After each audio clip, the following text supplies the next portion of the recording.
Okay, so a couple days ago, Micah Parsons and Terry McLaurin both requested trades for the Commanders and the Cowboys.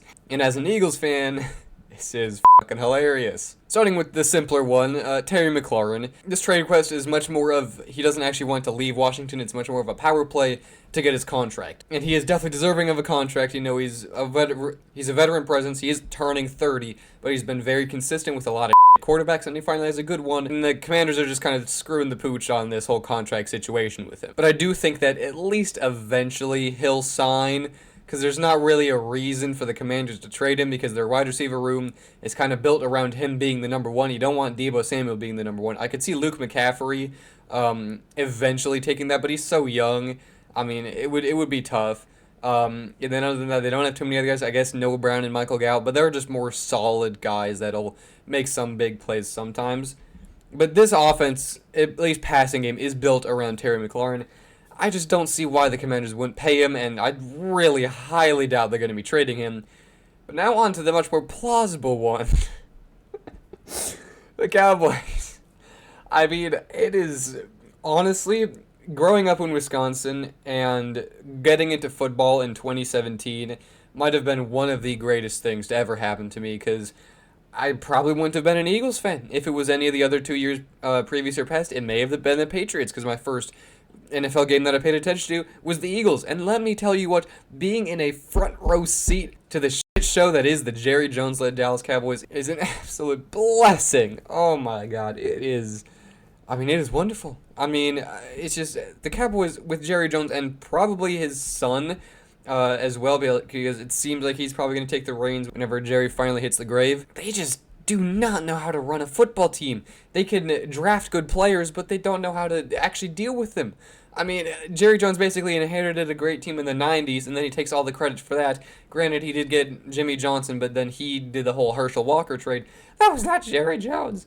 So just the fact that Jerry still thinks that he can actually be a successful GM is absolutely hilarious. And the stats back it up, because their top three pieces, the most important players on the Dallas Cowboys right now, Dak Prescott, CeeDee Lamb, and Micah Parsons, two of them already got their contracts, but it took a long time to actually get them, and they were massive contracts when it did happen, because that's what happens. If you wait to pay a good player a contract, it's going to cost way more. Like, it just doesn't make sense how they can mess it up.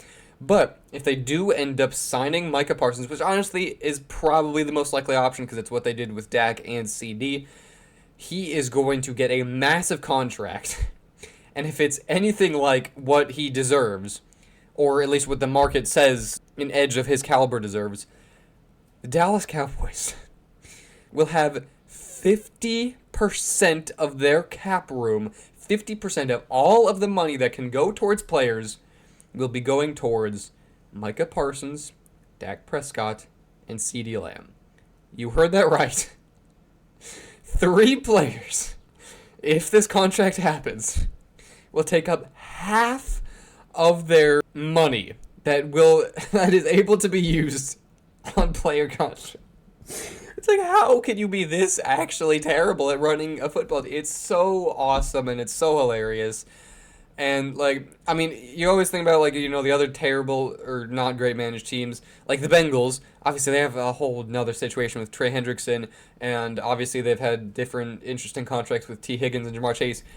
Jamar Chase, T. Higgins, and Joe Burrow only cost the Bengals 34% of their entire cap space, and obviously that is causing problems because now Trey Hendrickson is holding out. These are the issues that you get when you don't pay your players early. Like Micah Parsons, if you read his whole message on, you know, how he publicly requested a trade after actually doing it privately, he said that after his third year, he figured that he should get money because he wanted to be a long-term Cowboy. He didn't care as much about the money. He just wanted to be a Cowboy for long-term. Super respectable, and I understand that a lot. The Cowboys essentially just ignored him for the next year and a half. And now, in a contract year, Micah Parsons is holding out because he does not get his money, and at this point he's just fed up, and it seems honestly really genuine. Like with Terry McLaurin, it's much of a power move. He, honestly, I feel like he genuinely wants to be a Commander, and Micah did want to be a Cowboy, but it's just gone to the point where I completely understand why you would just want to go somewhere else, because this is absolutely insane. But I guess just to wrap up this video, I will say that I highly doubt this is possible, but Howie Roseman is kind of a magician. And, I mean, I don't know if he's already called DC and Dallas. I guarantee they probably have his number blocked, and I don't blame them for it. But it would be pretty fucking funny if we could get, Micah for, we could get Micah, we could get Terry, but no, in all seriousness, that's probably not going to happen. I'm assuming both of them are going to get contracts, and for the Commanders, it's probably not going to mean too much. For the Cowboys, it's going to be absolutely disastrous. And I'm excited to just see the Cowboys fail and lose. So, yeah, I guess just thanks for watching this, and I'll see you next time. Fly, Eagles, fly. And f*** the Clown Boys.